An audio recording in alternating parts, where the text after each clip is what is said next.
गंगाराम टोपू राठोड साहेब. कुठं तुमची जाती काय नेमकं असं? मँक अपार्टमेंट शारदा कॉलोनी आणि आपला चिंचपाडा रोड कैलासनगर. तिथे आमचे रूम आहेत साहेब. तर आम्ही थोडा रूम बांधले, थोडे पत्र्याचे शेड आहे आणि आजूबाजूचे सगळे रूम पण होते. आणि ते मँक अपार्टमेंट आम्ही घेतल्याचे नंतर 5-6 वर्षाचे नंतर ती मँक अपार्टमेंट बांधलेत बिल्डरनी. तर तिथून कंपाऊंड वॉल करून त्याच्या बिल्डिंगचे ताब्यात बिल्डिंगचे झाले, कंपाऊंडचे बाहेर आम्ही होतो आणि आमच्या समोर दुकानचे गाळा होते. तर आता मध्ये घेतलेत साहेबनी, केंदळे साहेबांनी. तर आम्ही बोलतोय की आमचे एवढा 1100 स्क्वेअर फीट आमची जमीन आहे, त्याच्यात आम्ही 400 स्क्वेअर फीट चटाई माप मागतोय त्यांच्याकडून. तर ते बोलतात एवढा नाही देणार. आणि आम्ही सकाळी गेलो, 2-3 ठिकाणी बैठकी पण केले त्यांच्याकडं. ते जेवढा जमीन आहे तेवढा मी मापून, जेवढा एरिया आहे तेवढा देतो बोला आम्हाला. आणि आता बोलायला लागले की एवढा देणार नाही. आता बोलतात ते बिल्डिंगचे ताब्यामध्ये तुमची जागा निघतात, बिल्डिंगवाले कंप्लेंट टाकले, असं असं बोलतात. आम्ही 30-35 वर्ष बसून आहे तिथं. तर तेव्हा बिल्डरनी आम्हाला काय नाही बोलला. आता तुम्ही येऊन आम्हाला उठवायचा तकलीफ देतात. आता आम्ही काय करणार, कुठे जाणार साहेब? आता आम्ही मागणी करतोय, आम्हाला 400 स्क्वेअर फीट चटाई मापचे एरिया आम्हाला द्या. आम्ही काय तक्रार नाही करत, काय नाही, तुम्हाला विनंती करतोय. आणि ह्या ताब्यात आम्ही गेलो सेठ गायकवाडकडं, साहेबांकडं, की आम्हाला न्याय भेटावा. आता आले ते समोर, पत्रे तुटलेले, सामान बाहेर पडलेले होते, ते बघितले. विकास झाला, त्यांनी तोडलं, सामान फेकलं, ते बाजूचा रूम तोडले म्हणून बाजूचा रूम होती, लागूनच होती साहेब ती पण, ते 1+ होते. तर आम्हाला पण नाही बोलले, आम्ही तोडून घेतोय, तुमचे सामान सांभाळून घ्या, काहीतरी असा पण नाही बोलले. डायरेक्ट तोडले आणि आमचे पत्रे संगत रूमच तोडून टाकले सगळे. मग आता तुम्ही पोलीस स्टेशनमध्ये त्याच्या विरोधात गुन्हा दाखल करताय का? काय नेमकं? आता आम्ही तर करायला नाही आले. आता ते बोलले गुन्हा दाखल मी करणार, असा केले तसा केले, असा नाव ठेवले.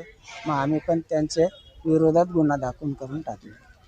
आम्हाला उद्या चालून कुठे, आम्ही कामधंदा करून खाणार माणसं आहे. काय झाल्यावर आम्ही केस परत आम्ही संतोष केंद्रे साहेबावरच देणार आहे. हा विचार आहे त्यांचा. आता हां, त्यांचा जागा हडप करण्याची विचार आहे. त्यासाठी आम्हाला इथपर्यंत पोलीस चौकापर्यंत आणले. माझं नाव संतोष केंदळे. माझं कैलासनगर कल्याण पूर्व येथे मयांक कोऑपरेटिव्ह हाऊसिंग सोसायटी आणि new Mayank cooperative housing society ह्या सोसायटीचं रिडेव्हलपमेंटचं काम मी माझ्या कंपनीने घेतलेलं आहे. त्या अनुषंगाने मी सकाळी साईटवरती बसलो होतो, तर महेश गायकवाड जवळजवळ 20 लोकांना घेऊन माझ्या साईटवरती आले आणि मला आई बहिणीवरून शिवीगाळ करून त्यांच्या साथीदारांसोबत मला मारहाण केली. आणि वरून मी शेड्यूल कास्टचा आहे, त्याच्यामुळे माझ्यावरून मला परत जातीवाचकसुद्धा शिव्या दिल्या त्यांच्या माणसांनी आणि त्यांनी. आणि एका माणसाचं चुकून हे घर तुटलं होतं, त्या संदर्भात ते आले होते आणि त्याच्यावरती मला दबाव टाकत होते की ही जी सोसायटी घेतलेली आहे मी, हिचा जो सोसायटीने सर्वे केला होता, सरकारी मोजणी केली होती जागेची, त्याच्यामध्ये 2 रूमचं अनधिकृत बांधकाम सोसायटीला निदर्शनास आलं. त्याच्या विरोधात कल्याण डोंबिवली महानगरपालिकेत सोसायटीने तक्रार अर्ज केलेला आहे. ते कारवाई करून सदरचे बांधकाम अनधिकृत घोषित झालेलं आहे. ह्याच्या उपर कल्याण न्यायालयात दावा प्रलंबित आहे. तसेच सोसायटी ह्याच्या विरोधात, त्या 2 अनधिकृत बांधकाम धारकांच्या विरोधात हायकोर्टात रिट पिटिशन दाखल केलेलं आहे. असं असताना मी वेळोवेळी महेश गायकवाड यांना सांगतोय की प्रकरण न्यायालयात आहे, तरी ते माझ्यावरती दबाव टाकतात की या लोकांना सगळ्यांना फ्लॅट दे, हे दे.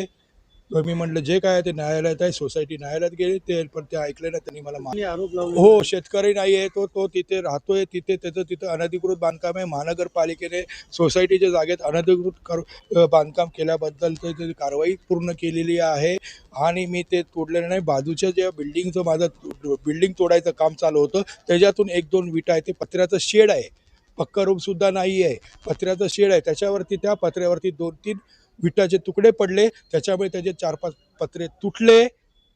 आणि तरीही मी आज सकाळी त्याला म्हटलं की तुझे जे काय आहे ते पत्रे मी लावून देतो, तुझं काय नुकसान झालं तर ते भरून देतो आणि मी बेकायदेशीर काय तुझं घर वगैरे काय तोडणार नाही. प्रकरण न्यायालयात आहे, न्यायालयाचा जो काही आदेश येईल, सोसायटी न्यायालयात गेलेली आहे आणि त्या न्यायालयाच्या अनुषंगाने जे काय आदेश येईल त्या हिशोबाने आपण करू. आता मी माझी तक्रार देण्यासाठीच मी आलेलो आहे. त्याच्यामुळे महेश गायकवाडने जो काही माझ्यावरती आरोप लावलेला आहे हा पूर्णपणे चुकीचं आहे. मला जर का घर तोडायचं असतं तर हे पूर्ण घर तोडलं असतं, 1-2 पत्रे नसते तोडले. त्याच्या बाजूला त्याच्या नातेवाईकाचं एक रूम आहे, त्यासुद्धा घराला मी धक्का लावलेला नाही आहे. माझा रोजचा या कार्यालयामध्ये जनता दरबार असतो. त्या दरबारात अनेक शेतकरी, रुग्ण, ज्यांना ज्यांना ज्या ज्या अपेक्षा असतात ते लोक या ठिकाणी येतात. तसेच हे शेतकरी माझ्याकडे आले, त्यांच्या न्यायासाठी मी त्याला फोन केला. फोन केल्यानंतर त्यांनी सकारात्मक उत्तरं दिली. त्यानंतर मी त्या स्पॉटवर गेल्यानंतर पाहिलं, मला त्या ठिकाणी निदर्शनात आलं की त्या शेतकऱ्यांचं घर मोडून टाकलेला होता. त्याचप्रमाणे त्या घराला बळकवण्याचा प्रयत्न विकासक करत होता.